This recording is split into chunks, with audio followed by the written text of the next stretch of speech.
안녕히 주무셨습니까? 좋은 아침입니다. 3월 22일 수요일입니다.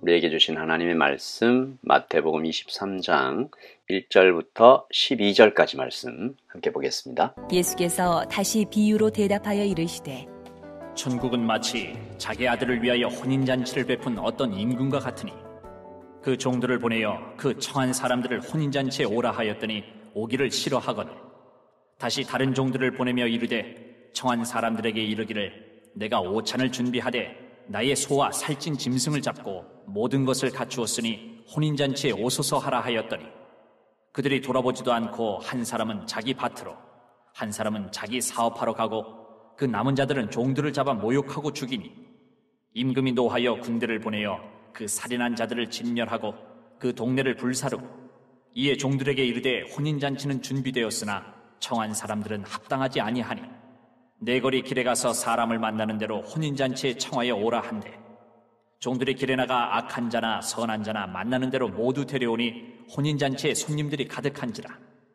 임금이 손님들을 보러 들어올새 거기서 예복을 입지 않은 한 사람을 보고 이르되 친구여 어찌하여 예복을 입지 않고 여기 들어왔느냐 하니 그가 아무 말도 못하거늘 임금이 사환들에게 말하되 그 손발을 묶어 바깥 어두운 데에 내던지라 거기서 슬피 울며 이를 갈게 되리라 하니라. 청함을 받은 자는 많되 택함을 입은 자는 적으니라. 아멘. 하나님의 말씀입니다. 한번 더 읽으시면서 묵상하시겠습니다.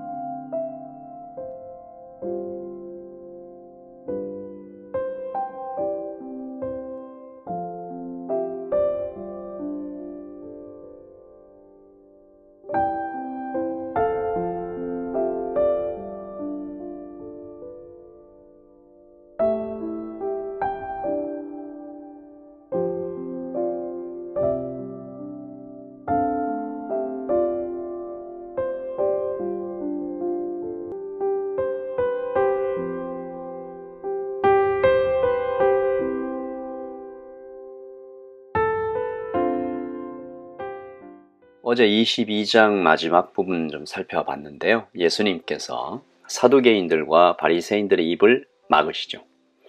사두개인들도 물러가고 바리새인들도 물러가고 그들이 다 물러간 후에 이제 예수님은 따르는 무리들과 제자들을 앞에 두고 이제 가르치기를 시작하십니다. 방금 물러간 서기관들과 바리새인들, 이 사두개인들 다 포함입니다. 그들의 가장 큰 죄, 즉 위선에 대해서 경고하십니다. 이 위선이 뭔가요? 간단하게 말해서 말과 행동이 다른 것이죠. 제가 목사니까 목사를 예를 들자면 설교한 대로 살지 않는 것입니다. 이 자신의 삶에서 실천하지 않는 것이죠. 잘못된 것이죠. 설교한 대로 살아야 되겠죠. 이것이 얼마나 힘든지는 뒤로 하고서라도 우리는 주님의 말씀을 따라 살아야 합니다. 그렇게 살지 못할 때 주님 앞에 나와서 엎드리고 죄송해하고 다시 힘을 달라고 그렇게 기도하면서 나아갈 일이지 이 사두개인들과 바리새인들, 서기관들 정말 이 말도 안 되게 내가 다 지켰다 말과 행동이 다르면서도 그들은 위선적으로 행동을 하고 있는 것이죠. 오늘 주님께서 이들을 공개적으로 책망하신 이유, 이들의 위선이 정말 악한 이유는 그들의 위선을 감추기 위해 동원된 세 가지 죄 때문입니다. 첫째, 폭력이죠. 4절입니다. 또 무거운 짐을 묶어 사람의 어깨에 지우되 자기는 이것을 한 손가락으로도 움직이려 하지 아니하며 위선을 들키지 않기 위해 나도 못 지키고 있다라는 것을 숨겨야 되니까 그들은 오히려 가혹한 수준으로 사람들을 닥달하죠. 이것은 폭력의 방식으로 무거운 짐을 지우는 방식으로 율법을 지키지 못하는 사람들을 정죄하고 심판하는 방식으로 나타납니다. 둘째, 거짓이죠. 5절입니다. 그들의 모든 행위를 사람에게 보이고자 하나니 곧 그 경문띠를 넓게 하며 옷수를 길게 하고 굉장히 화려하게 꾸미는 거죠. 위선을 들키지 않기 위해 그들은 자신을 포장합니다. 말씀을 읽으면서 옛날에 겪었던 한 불쾌한 경험이 좀 생각이 나는데요. 안은 썩어가는데 겉만 화려한 것들요. 맛있어 보여서 과일을 하나 이제 입에 이렇게 손에 들고 입으로 탁 먹었는데 이 벌레가 먹은 거예요. 썩었어요. 그 불쾌감을 잊을 수 없습니다. 아마 주님께서 그런 불쾌감을 떠올리게 하신 것 같아요. 셋째, 교만입니다. 6절이죠. 잔치의 윗자리와 회당의 높은 자리와 시장에서 문안받는 것과 사람에게 랍비라 칭함을 받는 것을 좋아하느니라.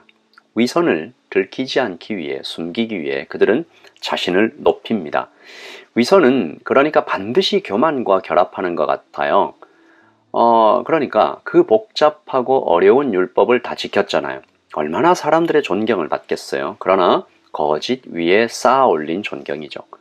모래 위에 세운 집 같아서 금방 무너질 것입니다. 이 존경이 모래 위에 쌓아온 집 같으니까 위태위태하죠. 폭력 사용하고 거짓 사용하고 교만으로 더 높이고 이 악의 악순환이 계속되는 것입니다. 예수님은 위선이 폭력과 거짓과 교만을 동반하는 사망에 이르는 죄임을 밝혀주시고 절대로 그 길은 가지 말라고 그렇게 간곡하게 말씀하시는 것입니다. 그리고 이어지는 주님의 말씀이 그냥 읽으면 좀 다소 과격해요. 8절입니다. 그러나 너희는 랍비라 칭함을 받지 마라. 너희 선생은 하나요. 너희는 다 형제니라. 10절이죠. 또한 지도자라 칭함을 받지 말라. 너희의 지도자는 한 분이시니 곧 그리스도시니라. 이 말씀 오해하시면 안 되는 게 도무지 선생과 지도자는 되지 말라라는 말씀인가요? 아닙니다. 하나님 앞에 그런 얘기죠.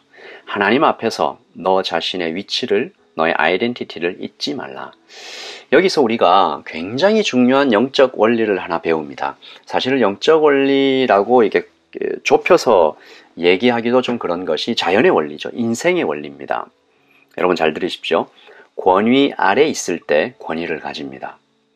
좋은 팔로워가 좋은 리더가 됩니다. 이 성품적인 부분만을 말하는 게 아니에요. 겸손해야 좋은 리더가 된다라는 그런 의미만을 말하는 것이 아닙니다. 물론 그걸 포함하죠. 더 깊은 의미가 있습니다. 여러분, 권위 아래 있을 때, 즉 내 위에 있는 권위자를 진심으로 섬길 때 권위가 부여됩니다. 다시 말해서 어떤 보스가 자기 부하를 만났는데 자기 마음에 쏙 들어요. 그러면 보스는 그에게 모든 것을 맡기지 않겠습니까? 이 부하를 봤는데 자신을 진심으로 존경해요. 그리고 믿음이 가요. 이 친구는 나를 절대로 배신하지 않겠다. 확신이 들어요. 그러면 보스는 자신의 모든 권위를, 모든 권리를 다 허락하겠죠. 물론 세상은 악하고 완전하지 않아서 그렇게 진심으로 보스를 대해도 어떤 보스는 부하를 이용하고 버리기도 합니다. 그러나 오늘 주님께서는 안전한 보스를 소개하고 계십니다. 믿음직한 왕을 보여주세요. 아니죠. 사실은 그 정도가 아닙니다. 대신 죽으시는 하나님입니다. 그 하나님 앞에 안전하게 정말 내 전심으로 그 앞에 엎드려 나의 주여라고 엎드릴 때 하나님은 천국의 열쇠를 맡기십니다. 하나님 자리를 차지하려고 막 뛰어드는 것이 아니라 저는 사람입니다. 하나님 앞에 하나님은 높으십니다. 그렇게 엎드릴 때 하나님은요 그 사람을 너 나 부하니까 내가 마음대로 할래. 아니죠. 하나님은 그에게 모든 것을 맡기십니다. 사실 에덴에 있을 때 아담은 하나님을 제외하고는 우주의 왕이었습니다. 지구의 왕이었죠. 그러나 배신함으로 그 권위를 다 뺏겨버린 것인데 그러므로 사단과 세상의 거짓말에 속지 말아야 됩니다. 주님 앞에 엎드리는 것, 항복하는 것을 마치 비굴한 것인 것 아닙니다. 가장 현명한 결정이죠. 12절입니다. 누구든지 자기를 높이는 자는 낮아지고 누구든지 자기를 낮추는 자는 높아지리라. 오늘 하루 살아갈 때 위선적으로 살 것이 아니라 하나님 저는 약합니다. 오히려 주님 앞에 낮추고 또 성령님을 따라 걸어가면서 우리 복음을 공부할 때 계속 반복하는 문장이 있죠.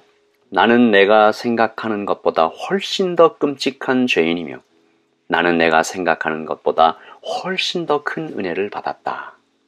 주님 앞에 엎드릴 때 오히려 내가 솟아오르는 그 역설을, 그 반전을, 그 역전을 우리가 경험하기를 원합니다. 여러분, 제가 한번 기도하고 하루를 시작하겠습니다. 하나님 아버지, 오늘 우리에게 가르쳐 주셨습니다. 하나님 아래 있을 때, 하나님을 지도자로 모실 때, 하나님을 선생으로 모실 때, 하나님을 아버지로 모실 때 우리는 그 안에서 안전합니다. 그리고 우리는 그 안에서 강력합니다. 약할 때 강함을 주십니다. 하나님, 바리새인들과 서기관들이 위선적으로 그 위선을 감추려고 부족한 것을, 자기도 못 지키는 것을, 그것을 감추려고 폭력과 거짓과 교만을 사용하는 모습을 살펴봤습니다. 주님, 우리는 주님을 따라 겸손하게 그 앞에 엎드리며 주님의 은혜가 얼마나 큰지 감격하며 오늘 하루를 살아가게 하여 주시옵소서. 주님을 알게 해주셔서 감사합니다. 주님 안에 언제나 주님을 사랑하며 걸어가는 우리 모두가 되게 하여 주시옵소서. 예수님의 이름으로 기도합니다. 아멘. 여러분, 오늘도 평안하고 또 주님과 사랑의 대화를 많이 나누는, 그리고 누구 앞에 가서도 정말 겸손하게 자신을 낮추는 그런 자세로 하루를 살아가기를 바랍니다. 여러분, 내일 또 뵙겠습니다. 샬롬, 평안하십시오.